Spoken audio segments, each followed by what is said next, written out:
Welcome to Jackass!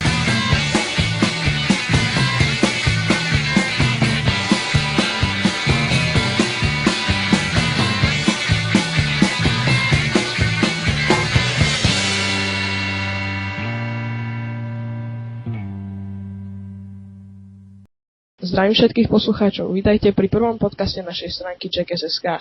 Dnes som tu s vami ja, Dávid, a so mnou je tu Ivka a Nika. Ahoj. A dnes sme si vybrali tému, ako ste sa dostali k Jackass a aký je váš najobľúbenejší kúsok Jackass. Takže mohla by začať Iva. Takže ak som sa dostala? Áno. No, to som mala asi 12 rokov, môže byť. A som bola u strýka a vždy mi zakazovali to pozerávať, to chodilo na MTV v noci. A raz som spala u strýka a nejak sme pozerali televízor a ja som si prepla, keď som zaspal. A tam dávali Jackass a akorát tam bola scénka, jak si robil tú praženicu. No a tak som to pozerala chvíľku a nejak som sa do toho zaľúbila. A prečo ti to zakázali pozerať? Tak lebo som mala 12 rokov a bolo to dosť také. A oni to poznali? No, mami na to pozerávali niekedy. Aj, takže to máte v rodine, hej? A nie, oni to len tak pozerali akože zo srandy, že niekedy, keď sme tam spali. Jaj. A Nika, ty čo? Ako si sa dostala? Ja som sa dostala tiež v televízore náhodou, úplne náhoda, proste večer som tiež prepínala programy a na HBO dávali Jackass jedničku.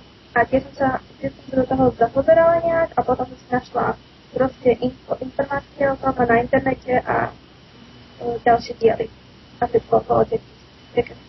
No tak väčšinou to bolo náhodne, každý sa k tomu tak dostal. No, Väčšinou. Ja som sa k tomu dostal tak, že som raz spal u kamaráta večer a on mi nejak, neviem, nemali sme čo robiť, tak pustil seriál. A tam už vtedy som vedel, že to bude sranda. Tam bolo to, čo boli prezlečení ako za starých ľudí a chodili na vozíkoch dole kopcom a podobne. Nika, čo ty? Aká je tvoja najobľúbenejšia scénka alebo kúsok? Takže ja mám rada všetky kúsky alebo scénky Jackass, ale najviac, čo sa mi asi páčilo, tak bol ten terror taxík s Erenom. Tam bola tá biobrada, nie? Jasné. No a potom tiež všetky scény asi s Toxiom a napríklad tiež tej Jackass 3D, tak ten Electric Avenue. No, to bolo dobré. No, to bolo veľmi dobré. Iva, ty čo? Ja, no tak to sa ani nedá povedať v podstate, že ktorá je taká najobľúbenejšia, ale ja mám všetky rada.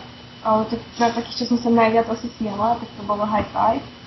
Z 3Dčka, to som akože, keď tam Dema zhodili, tak to som úplne plakala od smechu. No a potom to Electric Avenue, tam som sa s ocinom smiala, jak my sme plakali a ja som musela na mňa stopnúť film, lebo to sa nedalo pozerať ani ďalej proste. A potom z 3,5 tam bolo to Flying Not High Five, tak? No a tam, neviem, no to stolička, to zabili úplne. Áno, tak na tej stoličke som sa tak smial úprimne, že... To bolo fakt, ja som sa ani nesmiala na tom proste, že čo sa dialo, ale na tom, ak sa Ryan s Demom smiali. Áno, jak sa oni smiali, presne. Ja som normálne, to bolo strašné. Áno, ako pozerám, aj u fanúšikov sa páčilo veľmi táto stolička, no vlastne to ako nebola to vlastná, že to vlastne bolo také spontánne, to sa mi na tom najviac páčilo, že to nebolo pripravené, že tak to sa páčilo aj im a pozerám, že sa páčilo aj tá raketa, keď si Johnny ľahol vlastne na tú raketu a vedľa neho to vybuchlo. Ja, to bolo dobré. Alebo ako bol bungee jumping s Stevou, ako bol v tom vecku vlastne. Ja, jasne. Ten koktail, ne? Áno, to bolo dobré. Keď sme boli v kine na 3Dčku, táto scénka, keď ale bola... na Slovensku? Nie, ja som bola vo Švajčiarsku vtedy. Ano.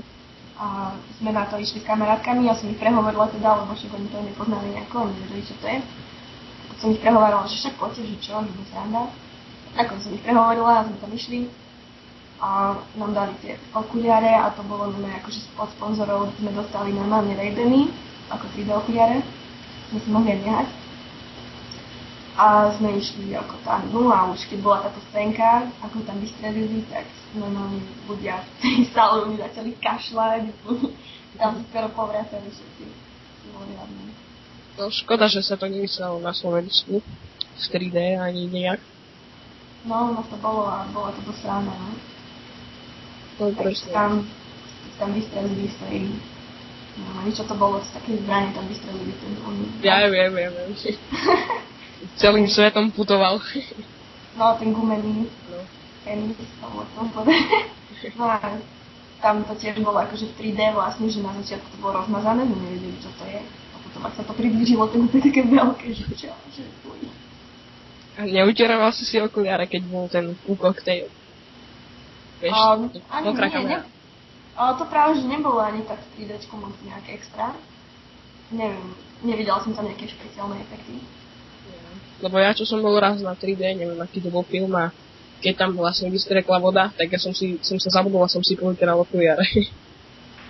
No nie, len akože som tiež ma začala napínať trošku. Jaj. Ale tak to bolo vtedy kým nesranda, lebo keby sa jeden začal, akože že by sa povracal. To bolo všetko. A tam všetky. To bolo isté, no ale tak ešte si nikto nepovracal. To by bolo z našej stránky asi všetko. Na budúce nás tiež počúvajte, bude výročný podcast, prvé výročie stránky a môžete sa tešiť aj na súťaže, takže sa s vami lúčime a užite si sviatky. Takže sa s vami lúčim, čaute a bola som tu ja, Dávid. Čau. A Nika. Ahoj.